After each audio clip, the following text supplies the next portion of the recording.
नमस्कार, जनता टीवी में आप सभी का स्वागत है। मैं हूं आपके साथ ऋषभ सोनी। शुरू करेंगे खबरों का सिलसिला। उत्तर प्रदेश सरकार ने राज्य कर्मचारियों को बड़ा तोहफा दिया है। योगी सरकार ने राज्य कर्मचारियों की महंगाई भत्ते में 3% की बढ़ोतरी की। जानकारी के मुताबिक राज्य सरकार ने 1 जनवरी 2022 से महंगाई भत्ता और महंगाई राहत की दर 31% से बढ़ाकर 34% करने का फैसला लिया है। योगी सरकार के फैसले के बाद उत्तर प्रदेश के राज्य कर्मचारियों को अगस्त से 3% की बड़ी दर से महंगाई भत्ते का नगद भुगतान किया जाएगा। आपको बता दें कि वित्त विभाग ने कर्मचारियों और पेंशनरों को बढ़ी दर से डीए और डीआर के भुगतान की मंजूरी के लिए सीएम योगी को वित्त मंत्री के माध्यम से फाइल भेजी थी। बता दें कि सरकारी कर्मचारियों के डीए और पेंशनर के डीआर में बढ़ोतरी जनवरी और जुलाई महीने से प्रभावित होगी।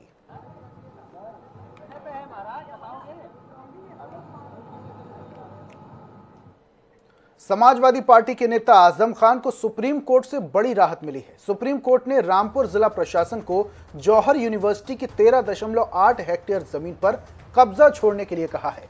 इससे पहले इलाहाबाद हाईकोर्ट ने आजम को जमानत देते हुए जमीन के इस हिस्से को प्रशासन को कब्जे में लेने की अनुमति दी थी, लेकिन सुप्रीम कोर्ट ने आज इलाहाबाद हाईकोर्ट की ओर से लगाई गई जमानत की इस शर्त को रद्द कर दिया है। सुप्रीम कोर्ट ने इलाहाबाद हाईकोर्ट की ओर से लगाई गई शर्तों पर नाराजगी जाहिर की है। कोर्ट ने कहा कि ये एक नया ट्रेंड बन गया है कि जब हाईकोर्ट गैर जरूरी टिप्पणी कर रहे हैं तब जमानत देते वक्त गैर जरूरी शर्त लगा रहे हैं।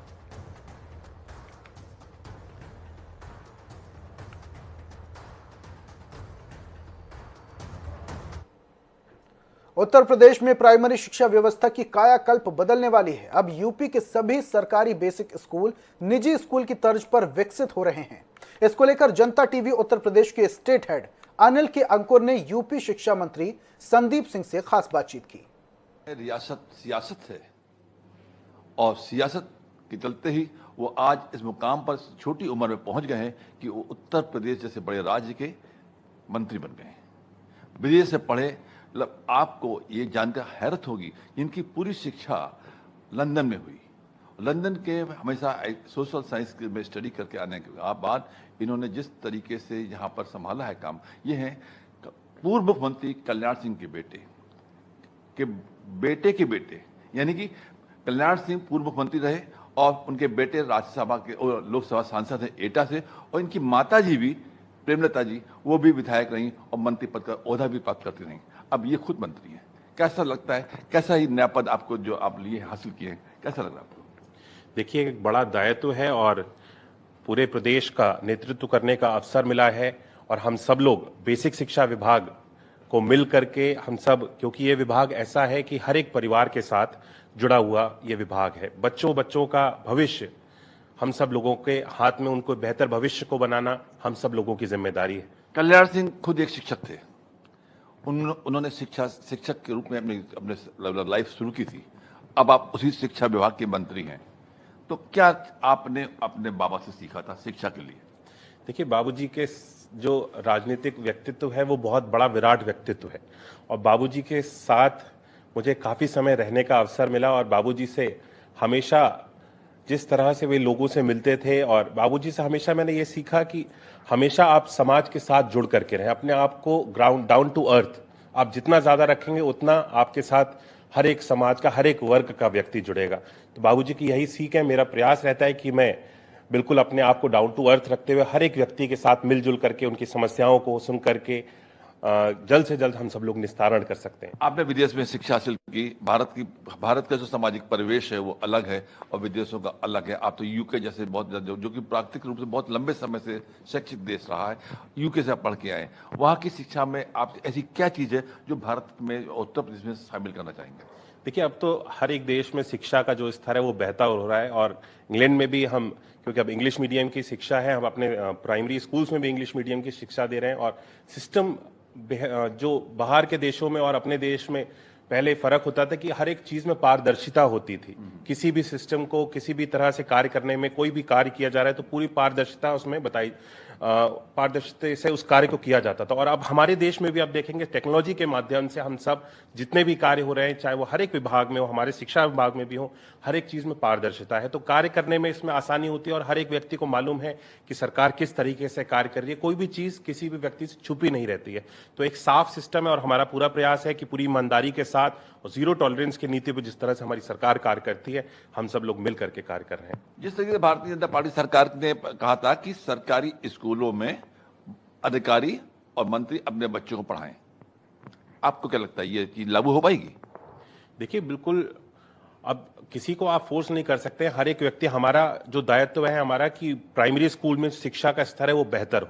हम किसी को फोर्स नहीं कर सकते। हर एक व्यक्ति आजाद है कि आप किसी भी संस्था में जाकर के अपने बच्चों को पढ़ा सकते हैं, लेकिन हमारा जो दायित्व है कि हम सरकारी प्राइमरी स्कूल में भी वही क्वालिटी ऑफ एजुकेशन दे जो प्राइवेट स्कूल्स में बच्चों को प्रोवाइड कराई जाती है। तो काफी हद तक हम सब लोग कायाकल्प का हमारा मिशन चल रहा है और इसके अंतर्गत बहुत सारे कार्य कराए गए हैं। आज हमारे प्राइवेट स्कूल्स काफी सारे ऐसे हैं, प्राइमरी स्कूल्स काफी सारे ऐसे हैं जो प्राइवेट स्कूल्स से आप उसको कंपेयर कर सकते हैं। आपने बात की है कि बेसिक स्कूलों का कायाकल्प करने की। अब ये बताइए कि कौन से कायाकल्प करने की कौन सी ऐसी योजना है कि जादुई छड़ी है जो उत्तर प्रदेश के बेसिक जहाँ पे बैठने के स्कूल क्लास चेयर्स नहीं है, बच्चे फट्टे पे बैठते हैं, जमीन बैठते हैं। अभी छापा था कि अभी दिखाया गया था कि स्कूल के बाहर पेड़ के नीचे पढ़ाई होती है, सड़क के नीचे पढ़ाई होती है। कैसे सुधरेगा माहौल? देखिए, कायाकल्प के 19 पैरामीटर्स हैं और इस पे एक रात में, तो अगर आप चाहेंगे कि इतनी बड़ी व्यवस्था, लगभग 1,35,000 हमारे विद्यालय हैं और रातों रात आप चाहेंगे कि व्यवस्था बदल जाए। जो स्थिति आज से 5 वर्ष पहले थी जिसकी आप बात कर रहे हैं, शायद आज से 5 वर्ष पहले की आप बात कर रहे हैं, अगर आप आज की स्थिति को देखेंगे तो मुझे लगता है कि कायाकल्प के अंतर्गत बहुत सारा कार्य हुआ और इस बीच में 2 वर्ष हमारे कोविड में भी गए हैं, लेकिन उसके बाद में भी लगभग 84% हमारा ऐसा कार्य है जो मूलभूत सुविधाएं सारी विद्यालयों में हमारी सरकार के द्वारा दी गई हैं। टॉयलेट्स की सुविधा बनाई गई है, टाइल्स लगवाई गई हैं, स्कूल्स में ब्लैक बोर्ड बनाए गए हैं, काफी सारे स्कूल्स में स्मार्ट क्लासेस दी गई हैं। मुझे लगता है कि एक चलने वाली प्रक्रिया, और हम सब लोगों ने 20-20 हजार विद्यालयों का लक्ष्य लिया है कि हर वर्ष इन विद्यालयों में फर्नीचर की सुविधा से हम सब लोग जोड़ने का कार्य करेंगे। हर एक विद्यालय में हम सब लोग टैबलेट भेजने की योजना बनाई है और आने वाले समय में हर एक विद्यालय में बच्चे जो हैं टेक्नोलॉजी से भी अपग्रेडेड रहें, तो विद्यालय में बच्चों के लिए टैबलेट्स दिए जाएंगे। मुझे लगता है कि कायाकल्प पे बहुत काम हुआ है और आप अगर आज की वास्तविक स्थिति देखेंगे तो पिछले 5 वर्ष की स्थितियों से आज बहुत बेहतर है। तो ये सतीश सिंह का दावा है कि स्कूलों का कायाकल्प हो रहा है और आने वाले समय में कायाकल्प 2 आ रहा है, जिसमें स्कूलों को गोद लेने से लेकर के जो भी अब मदद जिस तरीके से चाहे देश में रहने वाला आदमी हो या बाहर विदेश में करना चाहे कर सकता है। जनता टीवी के लिए कैमरा पर्सन आशीष कश्यप के साथ अनिल केमकुर, लखनऊ। वाराणसी के कैंट थाने में माफिया मुख्तार अंसारी के खिलाफ मुकदमा दर्ज कराया गया। यह मुकदमा 31 साल पुराने अवधेश राय हत्याकांड मामले में केस डायरी गायब करने के आरोप में है। आपको बता दें कि अवधेश राय की उनके घर के सामने ही गोली मारकर हत्या कर दी गई थी। इस मामले में आरोप मुख्तार अंसारी पर था। वहीं जून 2022 को सुनवाई के दौरान पता चला कि अवधेश राय हत्याकांड की केस डायरी गायब है, जिसमें मुख्तार अंसारी के वकील ने कोर्ट में दलील देते हुए कहा था कि उक्त मामले की ओरिजिनल केस डायरी गायब है, इसलिए इस केस के ट्रायल को रोक दिया जाए। मामले पर वाराणसी के एसीपी संतोष कुमार सिंह ने बताया कि मुख्तार अंसारी के खिलाफ केस दर्ज कराया गया। उन्होंने आरोप लगाया कि अवधेश राय हत्याकांड की केस डायरी को सुनियोजित तरीके से गायब कराया गया है और इसका लाभ मुख्तार अंसारी को ही जाता। वहीं मुख्तार अंसारी के वकील श्रीनाथ त्रिपाठी ने कहा कि पुलिस ने कैसे मुकदमा करार दिया, मुझे समझ नहीं आ रहा।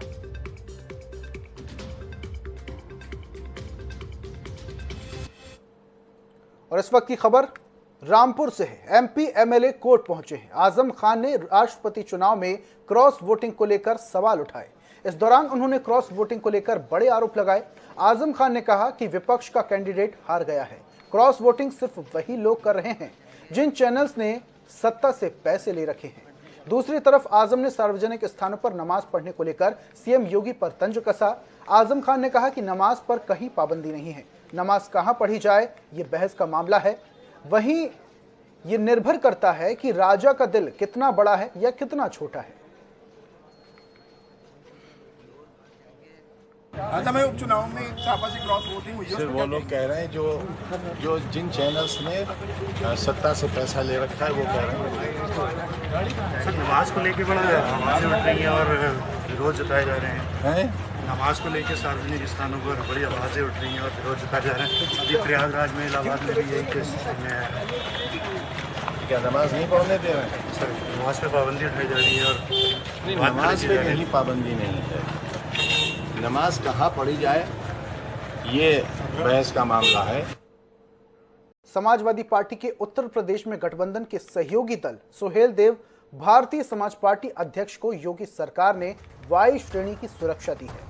राजभर को इस सुरक्षा के मिलते ही उत्तर प्रदेश की राजनीतिक सियासत और गर्मा गई। इसके पीछे सुबह सभा अध्यक्ष का बीते दिनों राष्ट्रपति चुनाव में एनडीए उम्मीदवार द्रौपदी मुर्मू का समर्थन बताया जा रहा है। वहीं राजभर की अखिलेश यादव से बढ़ती नाराजगी भी चर्चा में है। सरकार की तरफ से दी गई इस सुरक्षा को सियासत से जोड़कर देखा जा रहा है। वहीं राजनीतिक दल इसे भाजपा की कूटनीति का हिस्सा बता रहे हैं। दरअसल पिछले कुछ दिनों से सुहेल देव भारतीय समाज पार्टी के अध्यक्ष, भारतीय जनता पार्टी के शीर्ष नेताओं के साथ ही मुख्यमंत्री योगी आदित्यनाथ के पक्ष में लगातार बोल रहे हैं। पिछले दिनों हुए राष्ट्रपति के चुनाव में भी भाजपा अध्यक्ष ने एनडीए उम्मीदवार द्रौपदी मुर्मू का समर्थन किया था।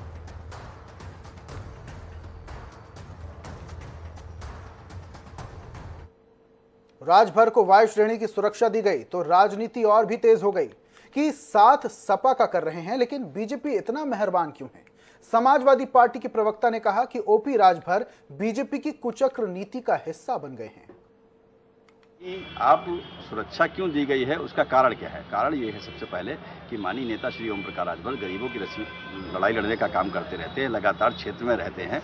इससे पहले कई बार उन पर हमले करने का प्रयास किया गया, हमले किए गए, तो उसको लेकर हम लोगों ने पूरे प्रदेश में ज्ञापन के माध्यम से महामहिम राज्यपाल जी, महामहिम राष्ट्रपति जी, माननीय मुख्यमंत्री जी, डीजीपी महोदय, सबको हम लोगों ने पत्र भेजने का काम किया। स्वयं भी हमारे माननीय मंत्री जी मिलने का काम किए। तो उसी सापेक्ष में गृह मंत्रालय ने संज्ञान लिया और किसको कब सुरक्षा दी जाए ये गृह मंत्रालय का विषय होता है। ओम प्रकाश राजभर जी को अगर सुरक्षा दी गई है तो निश्चित रूप से उसके पीछे पर्याप्त कारण होंगे।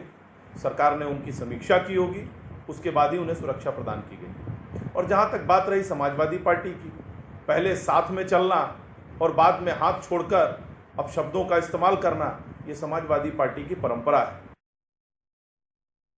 एक दूसरी पार्टी के नेता को लगातार पब्लिक प्लेटफॉर्म से अनावश्यक बातें कह के उनकी इमेज को डैमेज करके बीजेपी की कुचक्र राजनीति का षड्यंत्र का एक हिस्सा बन के आज अपने आप को स्वयं उजागर कर लिया।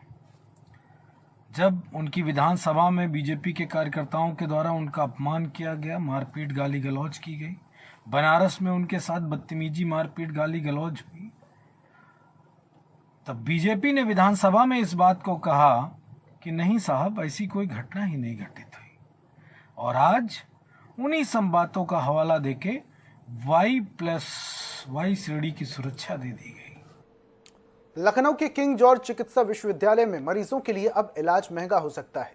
ओपीडी के लिए रजिस्ट्रेशन फीस अब 50 रुपए से बढ़ाकर 100 रुपए तक की जा सकती है।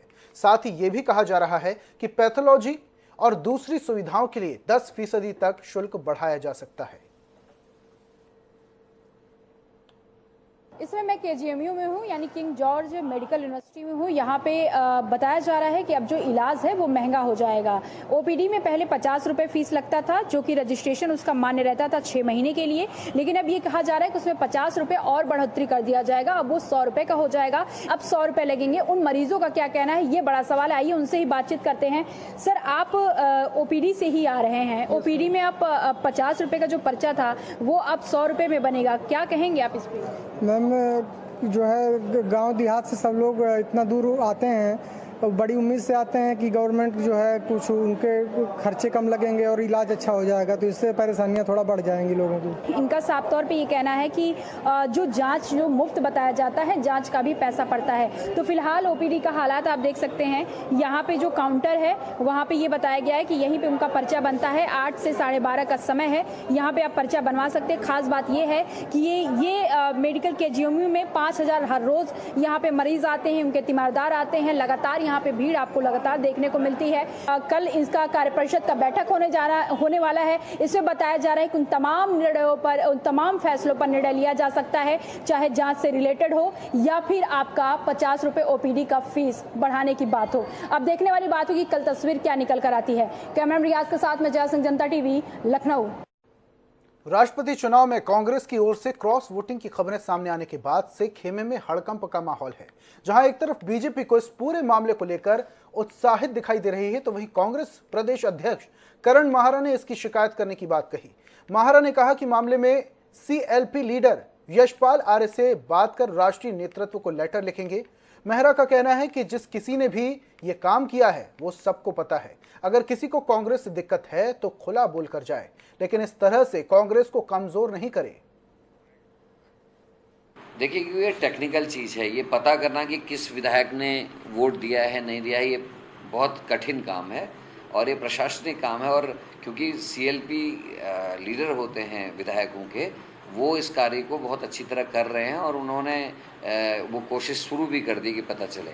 मेरा तो आपके माध्यम से उस विधायक से यही कहना है कि अगर आपको पार्टी के संग कोई नाराज़ी थी या आप पार्टी का विरोधी करना चाहते हैं, जिस पार्टी ने आपको टिकट देके यहाँ तक पहुँचाया है, तो आपको खुलकर बाहर आना चाहिए।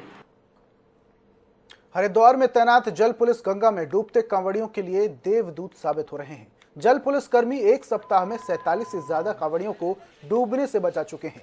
कांवड़ यात्रा के दौरान हर की पैड़ी ब्रह्मकुंड से लेकर गंगा के तमाम घाटों पर कांवड़ियों का रेला उमड़ता है, लेकिन कई बार कांवड़िये इन सुरक्षा मानकों को पार कर गंगा के तेज बहाव में बह जाते हैं। ऐसी घटनाओं पर अंकुश लगाने के लिए इस बार प्रशासन ने गंगा घाटों पर जल पुलिस की व्यापक स्तर पर तैनाती की है। सुरक्षा की दृष्टि से 100 से ज्यादा सरकारी और निजी गोताखोरों को डूबते कांवड़ियों को बचाने के लिए तैनात किया गया है। पानी में डूबते लोगों को बचाने के लिए हरिद्वार के अलग अलग घाटों पर जल पुलिस की 22 टीमों को लगाया गया है। एक टीम में 5 से लेकर 7 तक सदस्य होते हैं। हालांकि जल पुलिस की टीम घाटों पर घूम घूम कर कांवड़ियों को नहाते समय पूरी एहतियात बरतने के लिए सलाह देती है। हमारे साथ इस वक्त मौजूद है जल पुलिस के तेज तर्रार जवान मनोज जी, हम उनसे बात करेंगे। मनोज जी, अगर बात की जाए तो फिलहाल जो कांवड़िये हैं जो घाट पर नहा रहे हैं, फिलहाल कितने सुरक्षित है? हालांकि आप भी लगातार गंगा जी में मुस्तैद है जी। इस समय पर जल पुलिस, एसडीआरएफ और आर्मी की भी कई बोटें यहाँ पर लगाई गई है, कांगड़ा घाट से लेके नीचे अलकनंदा विष्णु घाट तक, और जो बैरागी कैंप वगैरह है इन सभी जगहों में। तो हम लोगों की जो यहाँ पर जल पुलिस की तैनाती की गई है, तो हमारा जो यहाँ पर एरिया है गऊ घाट से लेकर नीचे ओम पुल तक, और इस बीच में विष्णु घाट, ललता राव पुल, ये सारे ही घाटों को हम लगातार इनकी रैकी करते रहते हैं और बार बार बोट से यहाँ पर राउंड लगाते रहते हैं। और जैसा आप देख रहे होंगे, ये लाउड हिलर हमारे पास में है। लाउड हिलर से अनाउंसमेंट करके कि जितने भी आप लोग हैं यहाँ पर, आप देख रहे हैं काफ़ी भीड़ भाड़ हुई है, तो हमारा मेन उद्देश्य ये है कि हम इन लोगों को सतर्क करें और जागरूक रखें कि जो भी ऐसी दुर्घटना आज से पहले भी होती आई है, अगर आप लोग सचेत रहेंगे तो ऐसी दुर्घटना को होने से पहले ही हम रोक सकते हैं। अगर आप लोगों को, सबसे जरूरी चीज़ इस समय पर यही है कि इन लोगों को जागरूक करना, इनको सतर्क बनाना कि ऐसी दुर्घटनाएं पहले भी हो चुकी है, भविष्य में ऐसी कोई घटना ना घटे, ऐसी कोई दुर्घटना ना हो। इसके लिए लगातार ये लाउड हिलर से हम लोग अनाउंसमेंट करते जाते हैं और इनको रेलिंग से दूर रह के जो निर्धारित स्थान यहाँ पर तय किए गए हैं वहाँ पर ही इनको नहाने के लिए बताया जा रहा है। और जितने की कभी कोई अगर ऐसी दुर्घटना हो जाती है, हम लोग यहाँ पर, हमारी 6 से 7 लोगों की टीम एक बोट पर हमेशा तैनात रहती है और त्वरित वहाँ पर कार्यवाही की जाती है ताकि कोई दुर्घटना ना हो पाए। अगर बात की जाए तो कितनी बड़ी चुनौती इसको आप मानते हैं, क्योंकि आप भी जान पर खेलकर जो कांवड़ी है उनकी आप जान बचा रहे हैं, और अब तक कितने कांवड़ियों की आप जान बचा चुके हैं?